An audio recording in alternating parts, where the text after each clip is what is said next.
Welcome. We're so happy that you're tuning in today to hear about a really important topic. So my name is Kate Mahoney, and I'm a clinical social worker and the executive director of the Naomi Ruth Cohen Institute for Mental Health Education at the Chicago School of Professional Psychology. And we're joined today by Dr. Kim Delangela, who is a professor of clinical psychology at the Chicago School of Professional Psychology. And we're going to do something a little different today. We're going to kind of do some dialogue back and forth, asking each other questions and sharing information about a really important and often overlooked mental health problem, which is hoarding disorder. And so I'm very pleased that at the Chicago School, we've been supported by the Retirement Research Foundation to be doing some work in Chicago neighborhoods with older adults who are struggling with hoarding disorder as an important mental health topic. And so, Dr. Delangela, can you tell me a little bit about hoarding disorder and when it, what it means and how we understand and diagnose a hoarding disorder? Well, everybody thinks that they or other people are a little bit messy or collect things and may have ideas about what hoarding really means in sort of common use. But hoarding disorder actually is a serious health concern. In 2013, it was put into the diagnostic manual as a health condition, as a mental disorder, because it really has some consequences for people's ability to function, and people are really suffering when they're collecting items that they can't use. So diagnostically, what we see in people who have hoarding problems that are severe is collecting items that have no use or cannot be used easily, and really having a struggle getting rid of those items. Often this starts early in a person's life where they just collect some things and be a little bit cluttered, but then as they get older, often it becomes serious where things are piling up in rooms. Things become so cluttered that a person can't function. They can't have people in their house, and actually we know that that they trip, they may have accidents, and medical people can't get in. So it starts a life of its own when it may have just been a little clutter earlier on. One of the things I know we found through our project with the Retirement Research Foundation is that as people age, the issue about fear of the risks of falls become increased because many of us have more frail bones as we age. We might have more health issues where we'd need to call 911, and yet when things are piled to a certain level in someone's home, first responders often can't or won't come in because it puts the first responders in danger. So there's that issue. But I want to go back to the beginning and look a little bit about one of my concerns, and I'm not sure from, with all your clinical experience, the issue about stigma related to this and the judgment. And sadly for me, when I started seeing television programs that were focusing on this, or even talk shows that would occasionally address this topic, it felt like there was a lot of judgment as opposed to looking at it as a mental health condition that can be both identified, but there can be treatment, there can be help for people, but it's not just a big clean out, right? Like you can't just come in with a bunch of garbage bags and say, now the problem's solved. Yeah, you know what? I was pretty horrified to see that show come on as well, because it presents it in a way that really doesn't acknowledge the suffering that people are experiencing. The suffering around giving away something that is of value, and the process of hoarding often occurs in response to loss. Yes. And we know it's associated with declines in clarity of thinking, trying to distinguish between what's useful and what's not, and stress. And so the kinds of outcomes we have for stress and for loss, like depression and other things, would we would we do that to people with those disorders? Would we make a TV show in some ways mocking the symptoms that they have in response to their life stress? I think most people would feel pretty terrible about that. And yet TV shows, while it may bring attention to the problem, also the way it's presented increases stigma. There was even a recent study on that showed that we have a lot of anxiety-related disorders that people may get throughout their lifespan. But compared to things like obsessive-compulsive disorder, hoarding problems were seen as having the most stigma compared to this other disorder that is in some ways similar. Absolutely. And in fact, I think, before the most recent version of the DSM, that hoarding disorder was combined with obsessive compulsive disorder, because some part of it, it has to do with even perfection. That sometimes people are so worried about getting rid of something that might be able to be useful, not only just to them. What I find is many people who struggle with this are very benevolent, and they are really wanting to take care of others. And they often are not hoarding things for themselves, but they can picture in their mind that certain items that they have collected and are storing could be of use to someone in need. And so that is really important, I think, to recognize, is that notion that I just want to be prepared. So sometimes, again, I think that anxiety that can happen about feeling like something could happen, of serious financial fall or some serious kind of crisis where people might need these things, and I want to be able to be a helper by having them on hand. Yes. There's even some good research. I mean, whenever we're trying to figure out things in psychology, I think, or with human behavior, sometimes it's really good to look at our animal colleagues to get some hint about what might be driving some of this. And there's been some good research that have shown that all animals, people included, in periods of uncertainty, do more gathering. Yes. And so it only makes sense that during times of stress, during times of loss, that people will also engage in those things. And then the other piece about hoarding behaviors that also may have something to do with the increase in aging is that there are some cognitive changes that we have over time that are normal as we age, but some of those cognitive changes may help lead to people feeling uncertain about, a little confused, or not having the same acuity in their thoughts that they used to have.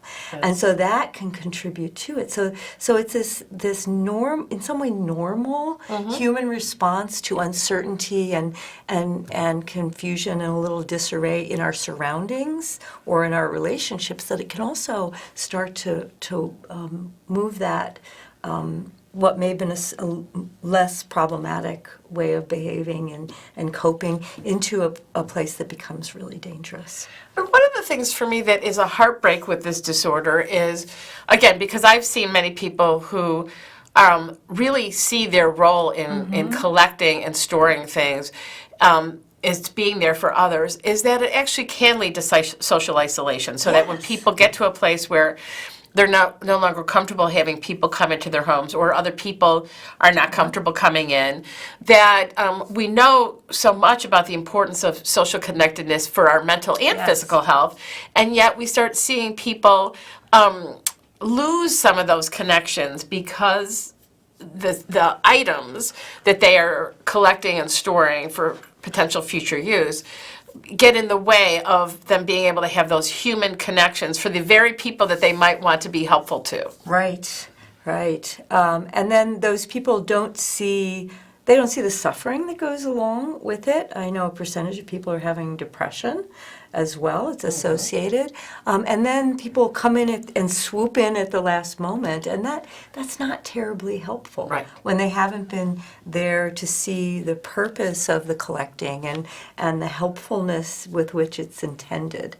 And what's so fabulous, I think, about your expertise and others at the Chicago School of Professional Psychology is this notion of trying to understand each individual, that even though we're talking about this as it's an identifiable mental health disorder with listed diagnostic criteria, but like many other physical health issues, right, that the best intervention has to be personalized to the individual, and we need to understand what led them to collect, and it often seems like it's a gradual process. So people start collecting, and things get a little more maybe out of hand for them, and then the isolation begins, and et cetera. But that if we don't understand whether it's connected to anxiety, loss, and which particular losses, Yes.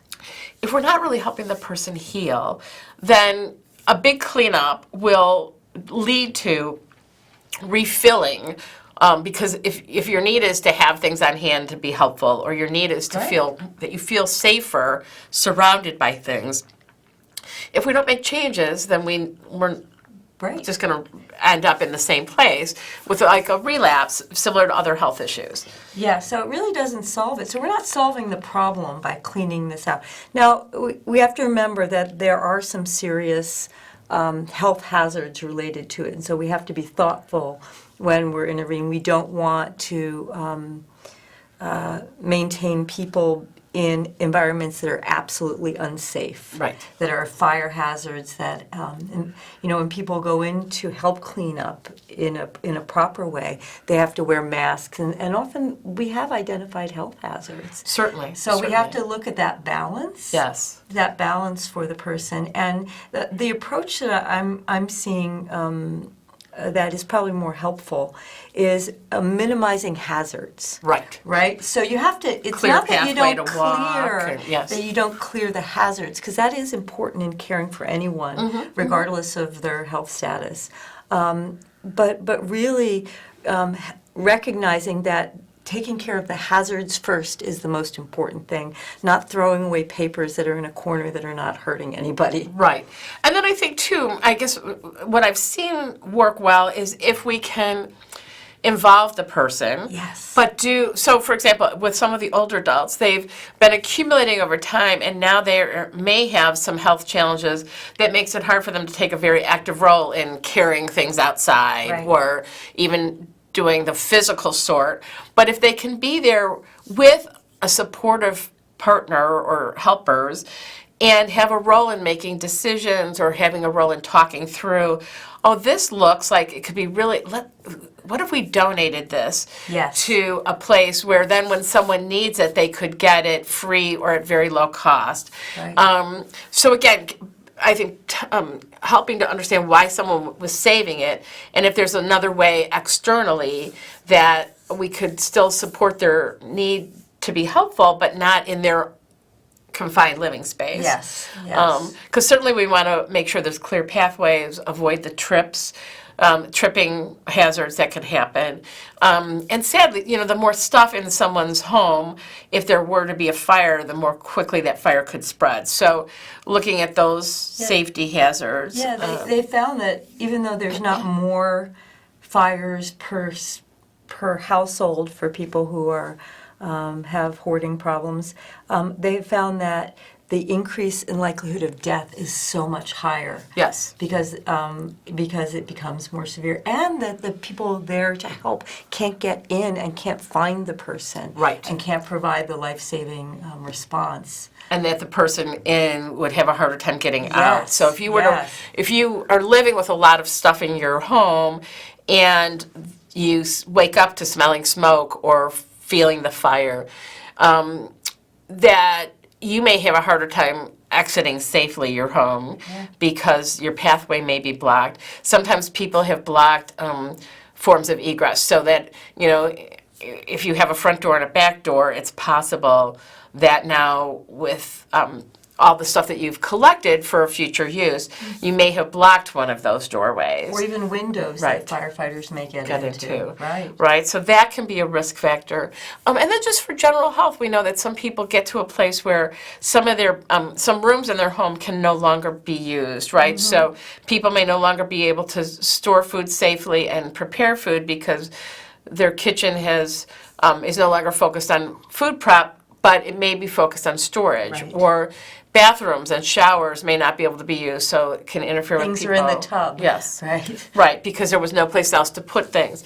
So I think really understanding those risk factors, but how we would help someone is in a really supportive way. And I just can't emphasize enough for me, in having done work now in this area, the importance of getting beyond some of those social messages about it's so highly valued that we are clean, neat, and organized, that when someone is struggling with that, because they actually have, again, a clearly identified identifiable mental health Right. disorder, that we need to be gentle and compassionate. supportive and compassionate. That's the word I was really looking for. Yeah. You know, Dr. DeLangelo, I think you really, just your approach, even as you're talking about it, makes me think, I'm hoping that some people that are watching today who might have a loved one who's struggling or might be struggling themselves would realize that psychologists and other helping professions are there to help. Yes. And that trying to encourage people to reach out early, because sometimes what happens is the problem gets to a place where then people are getting evicted from their homes, Yes. or neighbors are complaining. And one issue that can be with the more stuff in is it can increase people's risks of there being insect or rodent infestation that then can impact neighbors as well. Or people are concerned smells. about the fire hazard, Right. yes. So that we want to be able to be helping families way before that. And so really wanting to encourage people to think about reaching out for help early on in the process, but in, again, a gentle, compassionate way. And we need to kind of quit making jokes about hoarding, you know, really realizing that it can be anybody, it can happen to anyone across, we see it across all economic And across groups. the world. Yes. I think that's one of the things we know. It's not, even though in the United States we tend to be a little bit more materially focused, Yes. that this is a behavior that is of our nature as animals in some Absolutely. way. And we have to recognize that it occurs in everybody. As And the a initial possibility. notion, again, is when we think about it from the animal kingdom, Yeah. is about survival, right? yes. And so, or prepping for a crisis, and then realizing that how it can evolve from being maybe an early on helpful behavior to something that actually puts us at risk. So we want to look at when it becomes too much.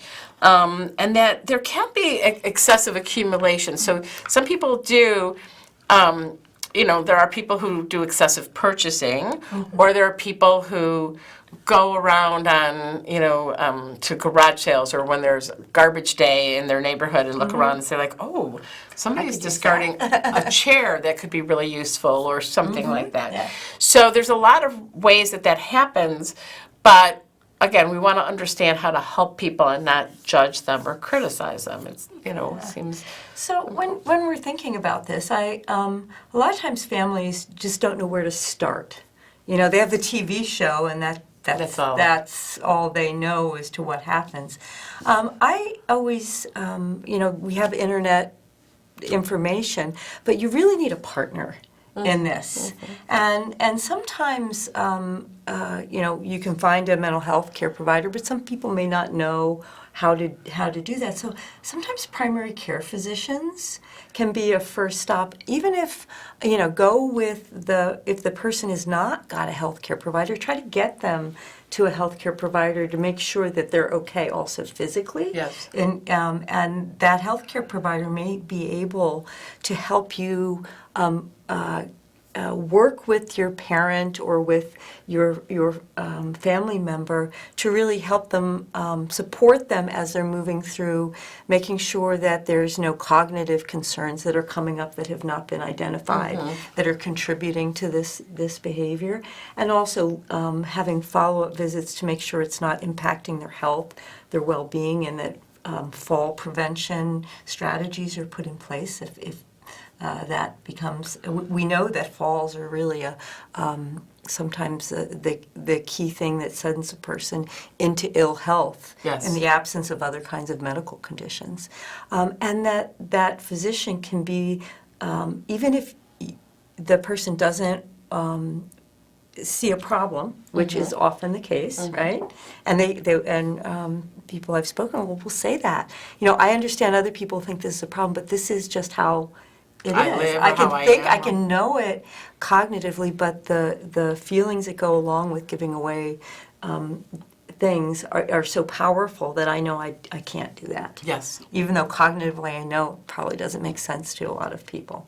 So getting a partner that can help work with the team, sometimes you'll need a social worker to organize some things with the community to make sure that until you can get things safe, that the community around understands what's going on. Right, right. So there's lots of people who can be a part of the care and of a person who's got a hoarding disorder, and family members should take advantage of that and find those people who really are committed to the health and well-being of their family member.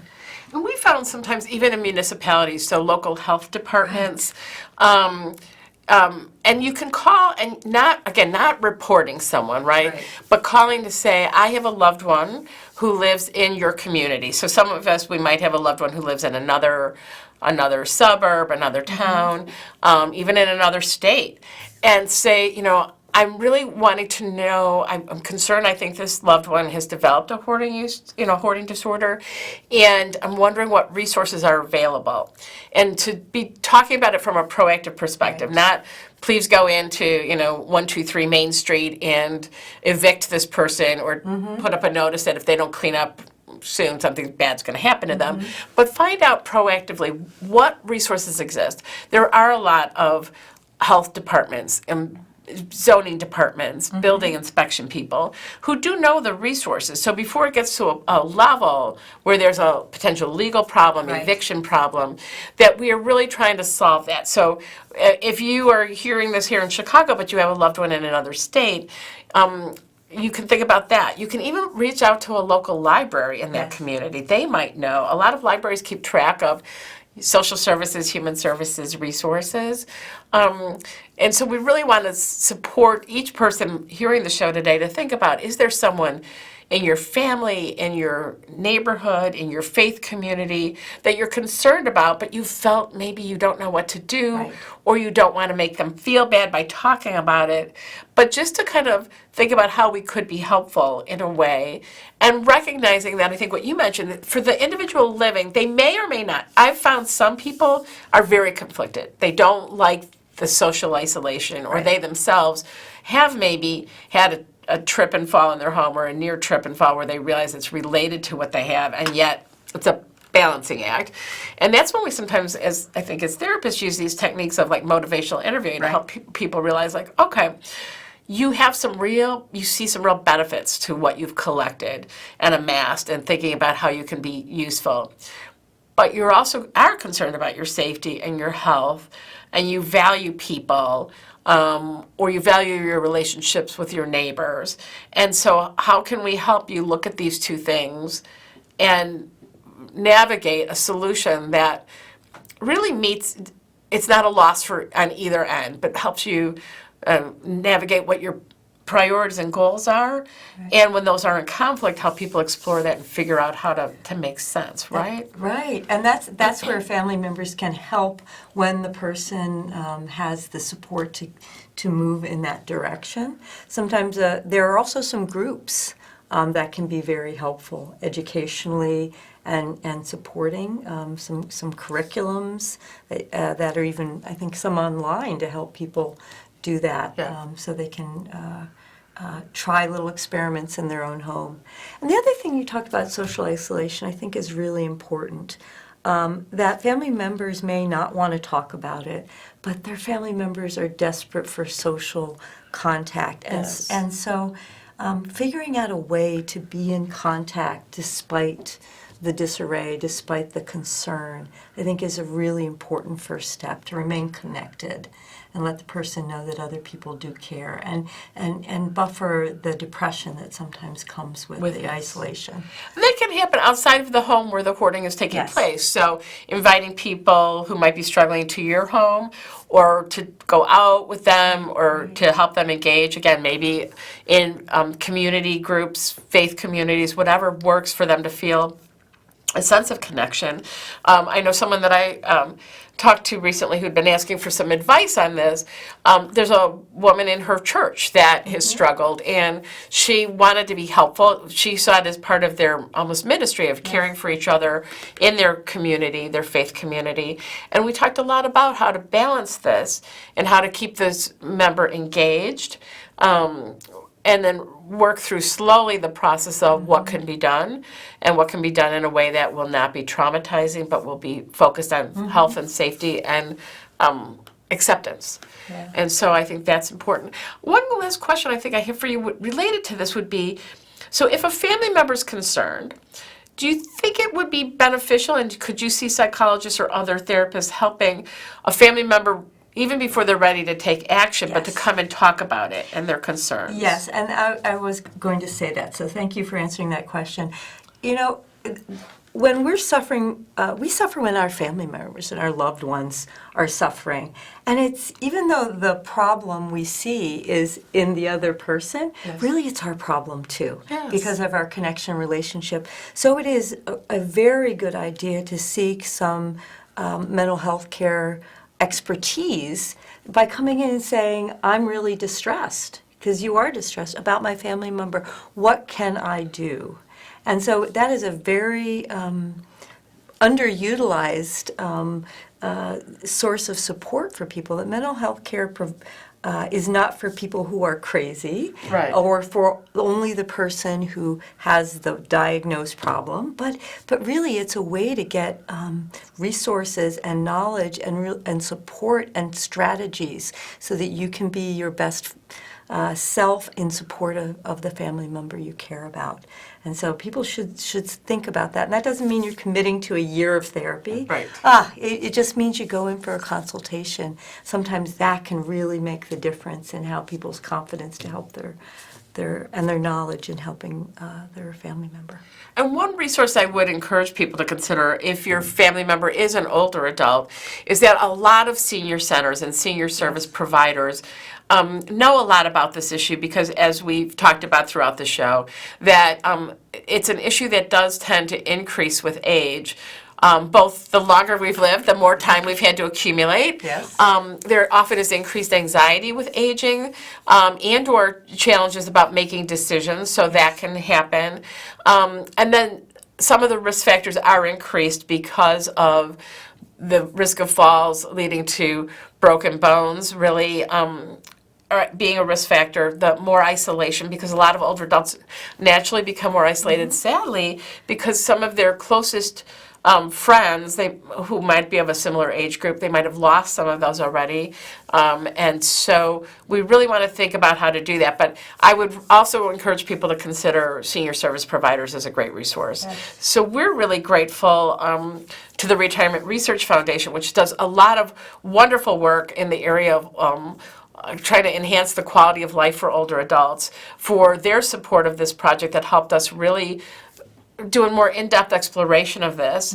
And then this idea of thinking through how we can be reaching out to people in the community and have community members reaching out to us to be continuing to address this, because as you mentioned, it really hasn't been identified as its own mental health disorder until this most recent version Right. of the Diagnostic Statistical Manual, the DSM-5. And so it still feels relatively new to some of us. So we've brought attention today, but we really want to be there as we all continue to both better understand and find ways to successfully support individuals who are impacted by this mental health issue. So thank you, Dr. Delangelo, for being good here. pleasure. And you really have added so much to the discussion. And again, I think people hearing your compassion would encourage them to reach out to a psychologist, a social worker, or a community, or other community resource to figure out how to help themselves or help someone that they care about. Yes. So thank you so much. We are really, really grateful for your expertise. And if you have questions, you can reach out to us at the Naomi Ruth Cohen Institute. And thank you so much.